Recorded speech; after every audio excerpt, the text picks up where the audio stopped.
Yes, guys. Welcome back to another live stream. We're going to be talking all things academy. I'm joined, as always, by Gavin. Gavin, how are we doing, mate? Yeah, very good. Thank you. Good. Guys, you can obviously see Gavin's at there. Go follow him on Twitter for all the latest and greatest when it comes to the academy. Unfortunately, not the best news this week. We've seen that Manchester City knocked out of the Champions League, weren't they? To Hajduk Split. Pretty crazy game. In fact, we had one of the viewers, I don't know if he's watching now, was at the game. He's from Croatia and he was watching the game. And the atmosphere was pretty wild. Now, I know that you watched the first half. Have you caught up with the second half at all since then? Yeah, well, I was able to have it on in the car on the way down. All right, chilling. So you're seeing it. Yeah, It's one of them, and it's really disappointing. I was really disappointed with the result. I mean, where should we start? I mean, first of all, defensively, the high line they really struggled, didn't they? The balls in behind the defense for the likes of Katongo or Burns, who obviously got sent off. We'll speak about that in a moment as well. Really seemed to struggle with that high line. Lack of any real chance creation was not. It was very much very similar, I thought, to the senior team in that we didn't really create too much chances, and on the counter attack we looked kind of vulnerable. Yeah, totally. But obviously, it's such fine margins. Had that chance right before half time gone in, it could have been a totally different story. Really, I think we'd have gone on and won it, wouldn't we? But yeah, the mistakes there that just cost us, and we weren't able to get back and cover, were we? And you can't blame George for that first goal, because if he doesn't come out, he's got a free go on goal anyway, hasn't he? So yeah, no, I agree. We've not really spoken that much about Galvez on the streams. I mean, we've spoken about him, we've touched on him, but we've, as you normally do, you know what I mean? You tend to go towards the more attacking players. What do we think about Galvez? I think he looks really calm on the ball. I thought he was really intelligent, made a few really big tackles. I think he looks like a decent player, Galvez. He's obviously getting more game time, and that's helping him. But he's coming from a much lower base, isn't he? So there's still elements to his game that he's got to work on, because obviously he's not the quickest and he's not the most physical. So there's that aspect of his game he's got to. But there's definitely been some real improvements in these last few months from him. But obviously he wasn't able to help much in the game. Like I say, getting balls across for anyone to get to. But there's improvement there. But I'm still thinking whether he's got what it takes to make it. But he's starting to make that upward trend. So. And he's very tidy on the ball, isn't he? You know what I mean? He's incredibly tidy. I mean, if he could come into the first team on the ball, it wouldn't look out of place.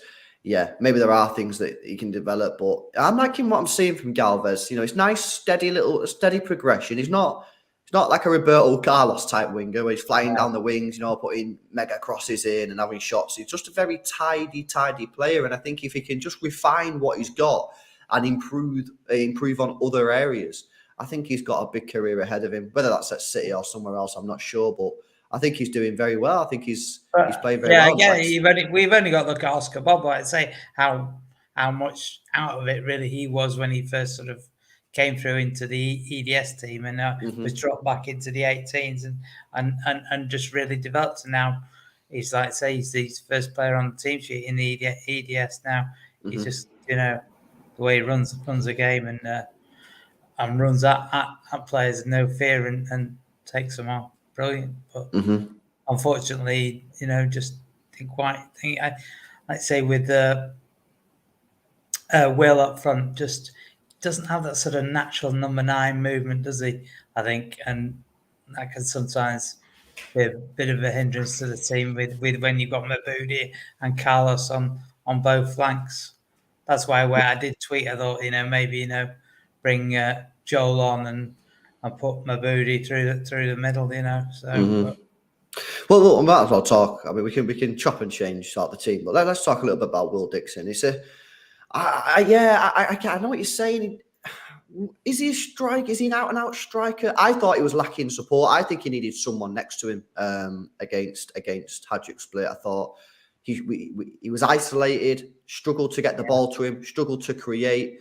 Obviously, if you're going to play that system and you're not going to put someone, I agree with you. I think you should have put Joel on and put maybe Mabude through the middle. But if you are going to play him in a game like that, especially the way that they were defending, I just thought we left him far too isolated. Now, yes, obviously he had a big chance, didn't he? Especially at the end of the game, which he'll be gutted about that he didn't quite take, he didn't quite get the connection on it. But I also feel that, like we've done with Haaland in the first team this season, there were just moments of the game where we just weren't getting the ball to him. We weren't getting the ball in the right areas. And I don't know, did you think he's an out-and-out striker? What do you think?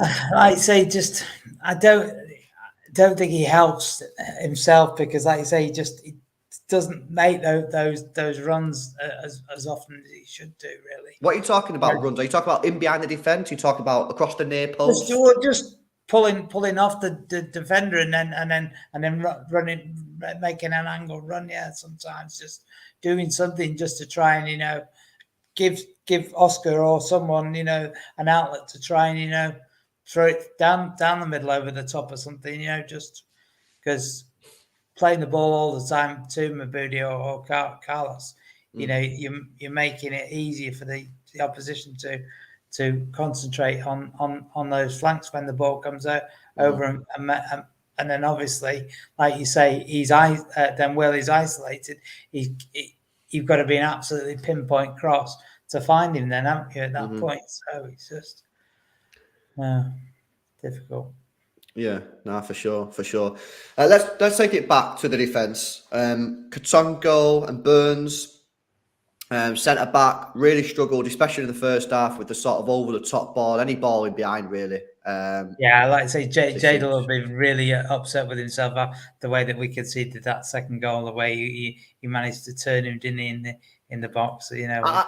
Yeah, he will, but when you look at the replay, could he have done better, maybe? But it's difficult for him, innit? Because the guy's running at him. Yeah. What's he meant to do? Is he to commit? Is he to commit a tackle inside the penalty area? If he gets it wrong, it's a penalty. Well, that's it. He's given away a penalty, hasn't he, in these last couple of months and stuff, hasn't he? Where he's caught and he's been sent off as well, hasn't he? And I think he's done the right thing in terms of the way that he didn't show him on the inside. He showed him on the outside. He's basically saying to the defender, you've got to squeeze this in past the goalkeeper, either at the near post or, maybe he's got to deflect off me to go into the far corner because I'm going to be there. And unfortunately, I think it did go through the near post, right? I think it was near post. So he's, and then you can look at the goalkeeper and say, could you be doing better on the save potentially? You know what I mean? Should you be saving? I know it was quite close and it was hit with some power.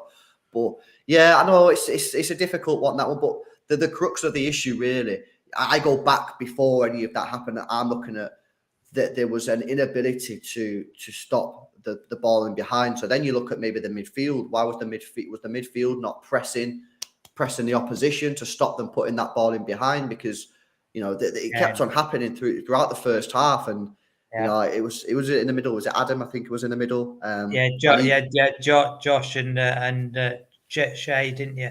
Yeah, in the middle. And I just don't think we did enough to stop them balls going in behind, which you've got to do, And if you look at the first team, as soon as they lose the ball, look how quickly they're pressuring the opposition because they know they have to do that. Otherwise, if you give these players time, they'll be able to put a quality ball in behind the defence. And then because you're playing such a high line, you'll be in trouble. And we struggled to do, and we got slightly better in the second. It still wasn't great. Still was a couple of long balls over the top that we struggled with, but we marginally improved.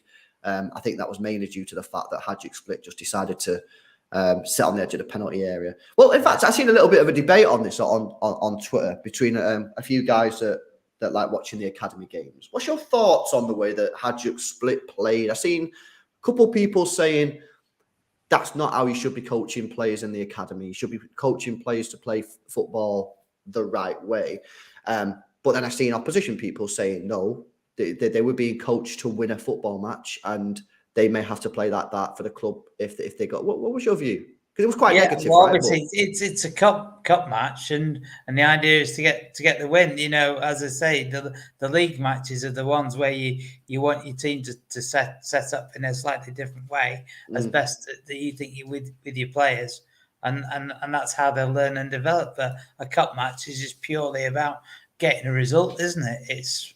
And that's what they did, because they obviously knew how we play, and we can be a bit slow at times, and playing the ball over the top can hurt us, and it did. So yeah. It was at right back. Samuel was it at right back? Kyle. Yeah. I thought he did all right. You know what I mean? Okay game. I'm not sure. Where he'll go. I don't see quite enough for a Manchester City progression first team. But he looks like he's got his head screwed on, and he's playing football quite well. He's good on the ball as well, a bit like Galvez. Shea Charles played. You know what I mean? We both like Shea Charles. I'd always say every time he's mentioned Shea Charles' name, quite surprised that he's still at the club. To be honest with you, I thought someone would have took him. In front of that, Josh Adam, I didn't think he had a great game. I think he was at fault for maybe the first goal, given the ball. He lost the ball in a really poor area.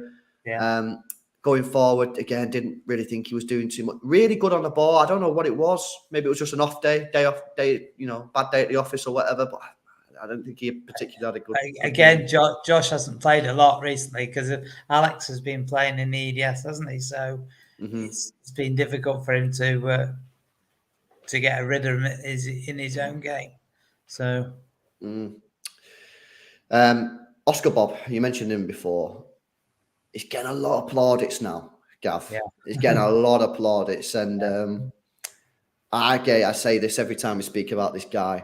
I think the decision to move him into the midfield, into a central position, was the best thing that these academy coaches have ever done. Because, people have told me, I think he was good on the wing. He wasn't good enough on the wing to... people are talking about him now potentially getting into like a first-team squad at Manchester City and potentially having a future at Manchester City. He was never going to have a future at Manchester City playing on the wing, in my view. My opinion, I didn't see enough. I don't think he did enough. Didn't affect the game enough. In the middle of the pitch, he's got the football brain for it. You know what I mean? He's got the control, the vision. He gets stuck in as well. He's got the quality. I just think that it's a master stroke. It's getting him in that midfield. And of course, as well, that's freed up the two wingers. You know what I mean? Much more pace. I mean, it's a bit different to the first team with the pace and the runs in behind that they can give you. But Oscar Bob, mate, he's seriously impressing a lot of people. Yes, no question. As I say, we both spoke about that they had to move away from the wing, and he's proved us right, moving in that central position. He's just a star in the team at the minute. If we said okay, Oscar Bob, what does he need to improve? Because we've spoke about this time and time again about what he's good at. You know what I mean, especially in this midfield role. What does he need to improve on in order to be able to have a real crack at getting into the Manchester City team? Is it just a case of just improving his all-round game? Is there anything that you see in his game that's particularly weak? Perhaps he could be getting more goals, because you look at McAtee, how many goals he got last year. Obviously Oscar's got tons and tons of assists, but he's in good positions sometimes on his himself, and could try a bit more, just to get a goal. But that's only marginal points, isn't it? It's not to have a go that he's not getting the goals because he's making sure that the other players he's laid it on a plate for them. It's hard, really, isn't it? And there was a certain number 21 who didn't score many goals at this football club, and David Silva. He didn't get too many goals in the first team, but he was certainly a player. Yes, I'd be interested to see how City handle Oscar Bob, because out of everyone in that team right now, I think he's the one that's possibly going to be able to get more, maybe not game time, but he's going to be training with the first team. I think that Pep will like him, the way that he plays. Oh, he's definitely a Pep player, isn't he? 100%. I mean, if you look at someone like Borges, he's absolutely, he tears it up, He's been brilliant for a couple of years, especially this season. He's been really, really good. But there's always that question, does he suit Pep Guardiola? You know what I mean? Especially the way that Pep's playing the team now. Oscar Bob would have suited the team with Sterling and Sane on the wings. He would have suited the team this year with Mahrez and Grealish on the wings. It's just a case of how do Manchester City develop him now? Do they send him out on loan? Do they keep him in the academy and try and get him in and around the first team a little bit more. I don't think he's ever been on the bench we've seen Alex Robertson be on the bench, Shea Charles be on the bench. Maybe once in my brain, maybe we've seen Oscar Bob on the bench, but I don't know. Certainly not more than once or twice. Yeah. If it is, can we get him in that zone? I don't think we have. I don't think we have. I'm not. But look, Oscar Bob, a massive fan of him in that middle of the park, and let's just see how he develops. I'd like to say obviously the problem we've got is that the first team are on that chasing run, aren't they? Where they've not got any breathing space to let up, have they, to try and win the title. But obviously against Burnley, there's an option for him definitely to be on the bench, and possibly if we're 2 or 3-0 up, definitely he could have a chance to come on, and I think he could prove to show how good he is. Yeah, definitely. I feel like we have seen him. Did he come on? I can't remember if this was a first team game or an academy game. Did he come on as a striker? I don't remember. I remember him being sub. Let me check. Let me check transfer mark. Oscar Bob. I have in my head. This could be complete rubbish, but I have a feeling in my head that he came off the bench in a game, but he went and played as a striker. Oh no! I tell you what it was. I think it was the Papa John's. Yeah. He come on in the Papa John's against Mansfield, I think, and played as through the middle, but played as a striker. I think maybe Dixon was out or something. I'm not sure, but no, I was getting confused there between the first team and the academy. Yes, Ali, thank you for the super chat. Just says Bray. Yes, Bray. Another question that a lot of people are asking about. This is slightly away from the academy, but still related.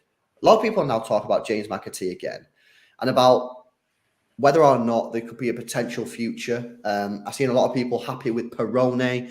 Nice little, 15 minutes that he got the other day. But some people who, again, watch the academy saying McAtee could have done that. You know what I mean? Is there a future for McAtee at this football club or what? Because he's doing well. It's very hard because we've got a lot of these young players who play in all the similar positions in and around that 8 and 10 role, isn't it? And all that creativity just in front of the strike, and even Palmer as well, isn't it? He's not necessarily an out-and-out winger, so it's hard for Pep, isn't it, to decide at what point do you play them or do you, like I say, or do you just sell them and maybe hopefully if they do well and maybe bring them back or just get the sell on. It's very hard, isn't it? Because this top level, you've got to make the right call for both the player and the club. Because if things don't go as well within the first team environment, it can set them back a little bit. And obviously, if they'd have gone away, could have done really well. It's again fine margins of making the call. Well, you know what's spot on there is because if you look at someone like Cole Palmer, who finished last season really, really positively. I think a lot of people thought, okay, this season's going to be a really good season, integrating more into the team. See a lot more from Cole Palmer. Gone the opposite way. We've rarely seen him. When we have seen him, he's been playing in positions that he don't want to play in, midfield, with Mahrez next to him, which doesn't help him, or left wing, which is not a left winger, never a left winger, no chance he plays there. Could he have actually benefited from a loan move? If you look at someone like Tommy Doyle, James McAtee, they're doing so well now, playing competitive football. Okay, not with the first team, they're not training with Pep Guardiola, they're not training around these quality players, but they're playing competitive football.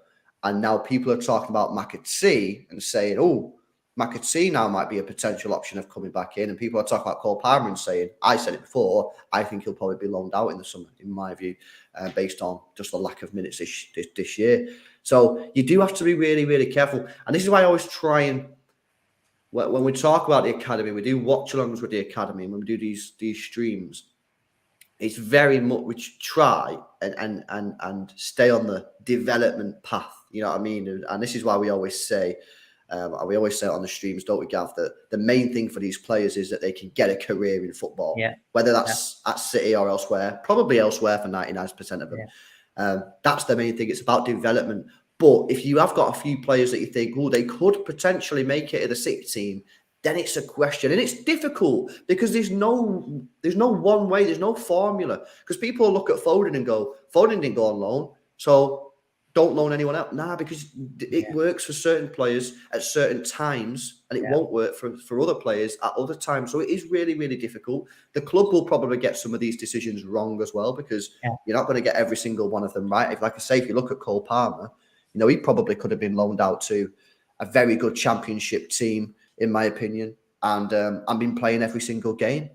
And that would have probably benefited him more, but no one would have said that at the end of last season, innit, Gav? Everyone would have thought, can I keep him around the first team? He's going to get some minutes in cup games. We're going to kill games off because we got Haaland. We'll be 4-0 up in every match. We can bring him on for the last 20 minutes, but it's not really worked out like that. We've been struggling for victories and goals, and therefore he's not featured. We got knocked out against Southampton. Difficult. It's difficult. I don't envy the person who has this sort of job to decide, what these players do. I really don't. The one thing I am disappointed at is that we don't enter the PL International Cup, because obviously then you play foreign teams. That's the next more EDS games, and they're all at home, so there's no travel involved, and so it gives more opportunity for players to play against European opposition, and you haven't got that age restriction as much. And obviously, you can play some of the older ones and then give them games, because obviously, like I say, Cole hasn't featured at all for the EDS this year, and so he's not played. So it's going to be difficult for him to come into the first team when he hasn't played anyway, is it? It's not fair on him just to let him just train with the first team all the time. Well, he's played without giving him any game time. It's just he's played 500 minutes all season. And it's you would have thought. I would have thought he would have had more minutes than that. I thought he would have had more minutes than that. But obviously, we all know the reason that he's not had minutes is because the team hasn't been performing well enough. So we've not been able to, because this is what we did with Rico. When Rico first started playing, I think his first game was against Bournemouth at home or something. Was it Bournemouth? I can't remember. It was against someone at home, and he come on for like 20 minutes. I remember I was having a conversation, Gavin. It was like, let him come on for the next 10 minutes, 15 minutes here and there, and just develop him. And that's what we thought would happen with Rico. That's what we thought would be happening with Cole. The complete opposite happened. You know what I mean? Rico got thrown in there and has done exceptionally well. And Cole's not been able to get into the team because we've not been creating chances, and Pep Guardiola has been sticking with his tried and tested for obvious reasons. It's completely understandable. So it's really, really difficult, and that's academy football. It's when you're in that age between sort of 17 to 21, it really is, in my view, the part of your career that matters the most. And even, you see players getting injured and they're out for a year in that period, and it really knocks them back. Players not getting game time in between the academy, because this is where Cole's at now. Too good for the academy, but he's not quite good enough or done enough to show that he can play enough minutes in the first team. So he's in like a limbo sort of mode where he's like, well, I can't be playing academy football because, well, Pep don't want him playing academy football. Firstly, he wants him with the first team because he needs him on the bench, but he's not getting on the pitch, so it's hard work, isn't it? Yes. It really is. It really is hard work. Who else should we talk about them from the academy? I'm trying to think if should we speak about Joel? I don't think we've ever spoke about Joel. Well, we have, but not. Have we? Not this year. I don't think. Before the World Cup, we did. I think. Yeah. I mean, he's something else at the moment, right? Yeah, and like I say, also Isaiah Dadamasco as well for the under 18s as well. I've seen him. What game did I watch him for the first time? I watched him. It was a couple of weeks ago, 2 weeks ago. I can't remember what game was on. I think it was the game before before we played Arsenal. I think the first half was on. Anyways, mate, he's something else, isn't he? Yeah. Jeez, he's a big lad. He looks like a proper player. Obviously, he didn't get on, did he? Did he get? I don't think he got on against Hadjuk Split because Shea played. But he looks a very, very, very, very talented player. But yeah, Joel, mate, he's finding the net a lot. And Darla, he obviously got on. He didn't really do too much when he came on. You know what I mean? Are you talking about Justin? Because Justin. Sorry, Justin. Yeah, Justin above what? Yeah. Sorry, Justin. Yeah, and Dada Masco didn't see him against Hadjuk Split, but he looks like a top player. He looks like a really good player, and he'll probably get a lot more game time because obviously Shea Charles has to leave in the summer. He has to leave in the summer, right? And again, it's going to be interesting to see what happens to Shea Charles. What league club pulls the trigger on it? You know what I mean? Is it Championship, League One, League Two? It's going to be interesting. I thought it'd be League Two. I think it'd be League One at least, wouldn't it? Yeah. Well, I would think so. Yeah, but then I say to you, well, why has no one picked him up in the summer? I just questions. I question clubs. I do. I question like scouts of lower league clubs when you've got someone like Shea Charles, who's such obviously a good talented player that you could probably get for a relatively small fee. And he only has to have one decent season. I mean, look at Lavia, for example. I mean, he goes there, plays 6 months at Southampton. Everyone's talking about 50, 60 million. I mean, Shea Charles the same. You could probably get Shea Charles out of the club for what, 5 million, something like that. I don't know. And if he has one good season, automatically you've quadrupled your money on him, even if it's in League One or the Championship. So I question some of these scouts, Gav. I look at it and think they've not got the eye like me and you. You know what I mean? Well, obviously they may have them in mind, but obviously when you've got the agents in the manager's ear and stuff, you know, say, "Oh, I've got a player here who I can think," you know, if they're happy for him to sign, you know, they want to work with various managers and do the deals, don't they? Sometimes, and obviously, you know, young players just get thought of, you know, well, or maybe we might take him, you know, on a chance. But obviously that doesn't help, does it? If you know that they may get the odd minute here or there, you know, if they're not the front thought of the manager that's bringing them in. So no, sure. Guys, if you've got any questions in the chat about any of the players that we've mentioned or anything else, fire them in. I mean, we've touched on Ndala. Obviously, we all like Ndala. There's plenty more to come from him. He's only young. Let's see how he gets on in the next couple of years, especially when Borges leaves, Mabude leaves. He'll be playing in that sort of EDS week in, week out. That'll be some good development. And is he still 16? Yeah. As I say, it's him, Justin, and Isaiah are all still 16. That's scary. That, you know. Yeah. That's scary. Yeah, sorry, Justin I was talking about before. Yeah. Man, he loves the net, doesn't he? He can find the net, this kid. Yeah. He looks very, very good, very talented player. Again, only 16 years old. So if, as I expect, Borges to leave in the summer, which I think he will, Mabude, possibly not, I don't know. The reason I say I think they'll leave is because I just think that some German team will come in for him and pay, I don't know, 8 million quid, whatever. And City will be like, yeah, happy days.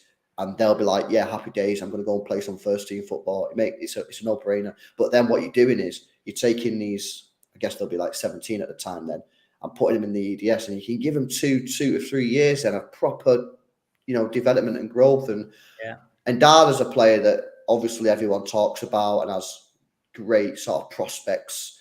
And that'll be interesting to see how he develops. I thought he looked a little bit not quite up to it when he come off the bench, but we were chasing the game, and and I'm not entirely. Who did he come on for? I think Borges was still on, so he was playing sort of like a. Yeah, didn't we go to a back three when he came on? I don't know. Yeah, did Lacaille go off? Yeah. Yeah, I think. Yeah, I didn't think that helped. We just seemed to throw attacking players on. Yeah, exactly. And there was no structure. There was no structure. In fact, say if he'd have brought Isaiah on for Josh or something, and then to try and control the midfield and stuff, and bring a big guy on as well who can obviously be in there for any set pieces as well, to try and help you. No, I agree, because what ended up happening, you ended up then having like Bob dropping slightly deeper because we didn't have a left back on, so he ended up playing like an inverted left back role. Where we've seen that before. So he wasn't as advanced as he previously was. You still have Borges on. I'm pretty sure Mabude, I can't remember if he was still on, and and Dala was just playing like a free role. But again, whenever I've seen him play well, it's when he's been on the wings and making runs and stuff. Yeah. So but then obviously we were down to 10 men. Bit of a silly reaction from Burns, wasn't it? But these are things that I'm sure you learn and grow from. That's what it's about, really, isn't it? Finley Burns getting sent off, but I didn't think the manager didn't get it right. I think the tactics weren't right. I think in the first half, again, we weren't creating chances. We struggled to deal with the press. So I think he could have done a little bit better. But again, we're knocked out again. I thought, come on, we got to beat these. Nah. But like I said, well, you've got to say the atmosphere there, how many thousands they had there. It was intimidating, wasn't it? So. Yeah, no, sure. But that'll do that. I'm sure that'll do the play as well. Yeah, exactly. It helps. Again, if we go talk about what this is actually about, when we do these streams and when we're talking about the academy, we watch these players, it's about development. And this will be a great development. I don't know how many fans were there, but there must have been a couple of thousand at least. Well, obviously the cameras didn't really pan onto that side where they were. So I'd be surprised if it wasn't as much as about 10,000 there. It looked a lot, and obviously they had. I think they had both sides of the stadium open, and then the hardcore fans were up on the left hand side up there. So there must have been 2,000 to 3,000 there minimum in the hardcore section, and then whatever was scattered around. But the guy who's a viewer of the channel, I don't think he's in the chat because I'm pretty sure he would have said something. But he was sending me videos from inside the stadium. He was packed out. But that's what you want to see. That's what you want to see, and it's good for the development. Where do we go from here now? Then where are we up to with the leagues? Obviously out of the well, like I say, it looks like we're gonna win both leagues again. Hopefully, we can do the treble with the first team as well. Mm-hmm. So a treble. Oh, yeah. And other players? Then you got the Youth Cup next Tuesday against Oxford. So that'll be that's the last game to be decided for all the semis. Then, so if we get past Oxford, we're away to Arsenal. Is that Oxford game at home or away? Yeah. That's on Tuesday. Yeah. Tuesday. Right, cool. And then the other semi is now. That was decided tonight. Southampton beat Preston, so Southampton against West Ham. Obviously, West Ham are running away with the under-18 league in the south, so they'd be a real danger. Obviously, Arsenal always a danger as well. So I think even we are at home though for the final. Should we make it? So whether or not they'll play at the Academy Stadium or in the main stadium, I don't know. Depends on what's happening with the first team at the time. First. Got a question here from Andy. He says, "Do you think Trafford will come back into the fold?" Did you see the Bolton manager's comments on this? Yeah, no. It just he's not. There's no way he's coming back to be He's a second choice. If I think if Bolton come up, then he is a chance possibly he stays with Bolton, doesn't he? Better be on loan or signs permanently or something like that. But he's definitely going to be playing a championship for football next year. Championship rather, Champions League. Because obviously he's proving now in League One that he's the best keeper in that division. So it'll be interesting to see if we do end up selling him. How much money we get? Would it be more or less than Bazunu? Obviously, Bazunu went to Southampton for a big fee, but I think obviously the hype that's around James Trafford now, and I think for me, what I've seen, I think he's better on the ball than Bazunu. Yeah. That's what I'm saying. Is that's why I was never upset when we got rid of Bazunu, because obviously I knew he could never be a back player because he hasn't got that ability on the ball. But, yeah. Sam says, could you see us selling Trafford with a buyback? I think well, obviously, if it's a sell, yeah, it'll be a buyback and a sell on, won't it? But I'd say it all depends on where Edison is in the next year or two. Because obviously, I mean, he makes his mistakes, doesn't he? But he's still an integral part of what we do at City, isn't he? He's still young, isn't he, Edison? Yeah. These goalkeepers are playing till they're 38, 39. Doesn't get injured either, does he? No. So, yeah. No. So it's going to take someone to knock him off his perch anyway. Yeah.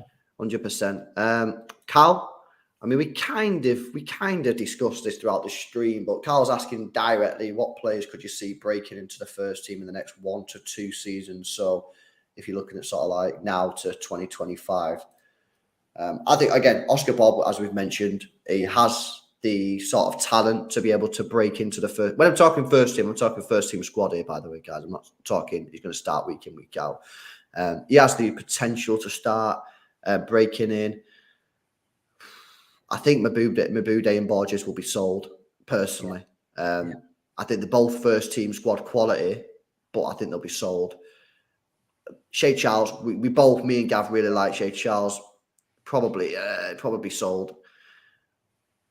Just Bob at this point, maybe. I think too young for the 16s. So, yeah, probably just Bob. And even that, I'm not 100% certain. Is there no one else? It all depends on what happens with James when he comes back, doesn't it? You know. Oh, that the loan players, yeah, of course, yeah.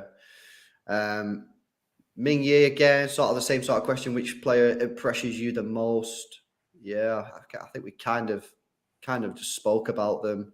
Like I say, I think Justin is looking really good when he comes on. He's scoring goals. I really like him. And Dala, of course, he's looking good, but again, they're all young, aren't they, these players? Any promising left backs coming through, says Tyrone. No, that's the problem, isn't it? There is only Galvez in the whole club, isn't there? Yeah. Like I say, I think Galvez looks like a good player. I think he's very good on the ball. Typical sort of like the Pep type of player in terms of very good on the ball. But I'd need to see more of him, to be honest. I've not seen anyone else be able to play there. Actually, there was some questions about Rico Lewis being able to play left back. Did you think Rico could do a job at left back? Yeah, probably. I mean, who knows? Well, I suppose the player that has played a bit there as well at left back is Kane Taylor, isn't it? And obviously, I don't know whether he's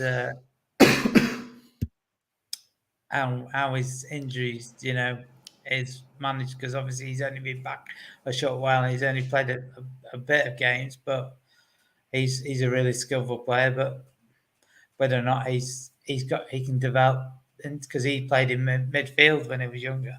So, but obviously that's what I say. That's what Rico was when he first thing was a midfielder, and then he turned into a fullback. So maybe it's an ideal sort of position that Pep likes, doesn't he? That person on the ball that can drift into midfield from a fullback position. Yeah. So. I don't know. Maybe Kane could think, because obviously he's both quicker and more physical than Galvez, and has a good footballing brain as well, and likes to get forward as well. So possibly. Yeah, there we go then. So, well, there's your update. It's a sad result. Yeah, disappointing. I really wanted us to go for it as well. With the players that we had, the likes of Borges, Mabude, Bob. And then you've got the players on the bench. The bench was pretty strong in terms of some of the options that we had there. And I really thought we was going to go deep in this competition, and to get knocked out in such a disappointing way. And it's strange, isn't it, that you win your group and yet you're still in an open draw that you can go away. I don't understand why they don't have all the group winners have a home draw, really. That next one. Interesting. Well, there we go. There's your latest update. Obviously, as Gav said there, we have got a game on Tuesday, Oxford, and that's the FA Cup, is it? FAU Cup. Quarterfinals. Yeah. There we go. So big game. I assume they're just doing normal sort of tickets on that, are they? Letting people in. Yeah. I mean, obviously they knocked out Leeds. I think if we'd have played Leeds, I think Leeds would have brought quite a few hundred fans over. And well, they did. I remember last season when they brought fucking shitloads. Felt like it was at Ellen Road, man. You know what I mean? It was crazy. But yeah, there we go. Thank you for the update, Gav. Appreciate that. I'm sure everyone in the chat appreciates it as well. Of course, guys, go check out Gav's Twitter account, MCFC_EDS_acad. Get all your latest academy updates there again. We'll try and get another update in next week, maybe, or the week after. I don't know, whenever you're free, Gav, we'll get an update in. Hopefully, the boys can get through to the next round of the FA Youth Cup. But yeah, other than that, thank you very much for joining us, guys. Hope you enjoyed it. Make sure you smash the like on it, subscribe to the channel, go check Gav's Twitter account out as well. And guys, we'll see you in the next one. See you later.